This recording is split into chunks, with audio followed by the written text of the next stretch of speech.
21 থেকে 45 বছর বয়সী যোগ্য শিক্ষিত বেকার যুবকদের মাসিক ভাতা দেওয়ার উদ্দেশ্য অক্টোবর 2026 থেকে ভরসা কর্মসূচি চালু করা হবে। এই স্কিমে গ্র্যাজুয়েট বেকারদের জন্য 3000 টাকা, অন্যদের মাসে 2000 টাকা ভাতা দেওয়া হবে।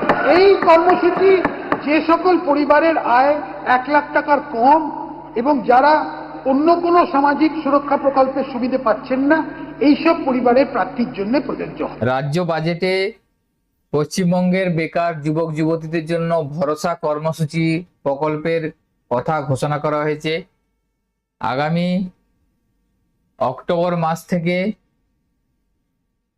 21 থেকে 45 বছর বয়সী শিক্ষিত বেকার যুবক যুবতীদের জন্য মাসিক ভাতা দেওয়ার কথা বাজেটে ঘোষণা করা হয়েছে। যে সমস্ত বেকার যুবক যুবতী গ্র্যাজুয়েশন পাস করেছেন তারা মাসিক 3000 টাকা করে ভাতা পাবেন এবং নন গ্র্যাজুয়েট যারা আছে তারা মাসিক 2000 টাকা করে ভাতা পাবেন।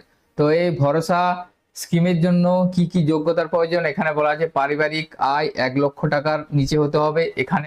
তো এই বাজেটের পিডিএফ আমি আমাদের হোয়াটসঅ্যাপ বা টেলিগ্রাম গ্রুপে শেয়ার করে রাখবো, সেখান থেকে আপনারা ওপেন করতে পারবেন। এই বাজেটের পিডিএফটি ওপেন করে 8 নম্বর পৃষ্ঠাতে আপনারা দেখতে পাবেন এখানে বলা আছে 21 থেকে 45 বছর বয়সী যোগ্য শিক্ষিত বেকার যুবকদের মাসিক ভাতা দেওয়ার উদ্দেশ্যে অক্টোবর 2026 থেকে ভরসা কর্মসূচি চালু করা হবে। অর্থাৎ অক্টোবর 2026 থেকে 21 থেকে 45 বছর বয়সী যোগ্য শিক্ষিত বেকার যুবদের মাসিক ভাতা দেওয়া হবে ভরসা কর্মসূচি মাধ্যমে।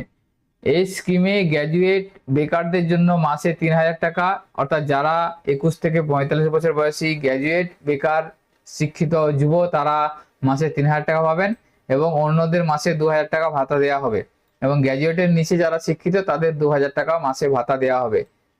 এই কর্মসূচি যে সকল পরিবারের আয় বছরে 1 লাখ টাকার কম, অর্থাৎ বছরে 1 লাখ টাকার কম আয় যে সমস্ত পরিবারের, সেই সমস্ত পরিবারের 21 থেকে 45 বছর বয়সী যোগ্য শিক্ষিত বেকাররা এই ভরসা কর্মসূচির আওতাতে আসবেন এবং যারা অন্য কোনো সামাজিক সুরক্ষা প্রকল্পের সুবিধা পাচ্ছেন না সেই সব পরিবার প্রার্থী জন্য প্রযোজ্য হবেন। অর্থাৎ ওই পরিবারে অন্যান্য কোনো সামাজিক সুরক্ষা প্রকল্পের সুবিধা পায়নি, তাহলে সেই সমস্ত পরিবারের 21 থেকে 45 বছর বয়সী যোগ্য বেকাররা এই ভরসা কর্মসূচির আওতাতে আসবেন। যেমন যদি কোনো পরিবারের অন্নপূর্ণা যোজনা সুবিধা পায় তাহলে সেই পরিবারের কোনো শিক্ষিত বেকার এই ভরসা কর্মসূচিতে আসবে না।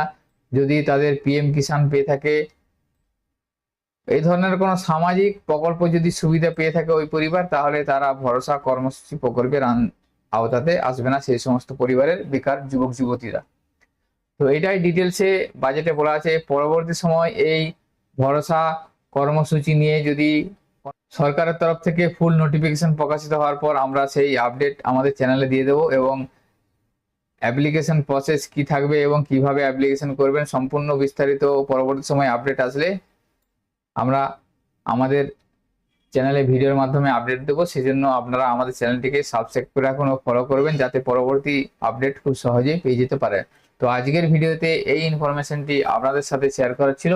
সকলের সুবিধার্থে ভিডিওটি শেয়ার করবেন। সকলে ভালো থাকবেন, সুস্থ থাকবেন। ধন্যবাদ।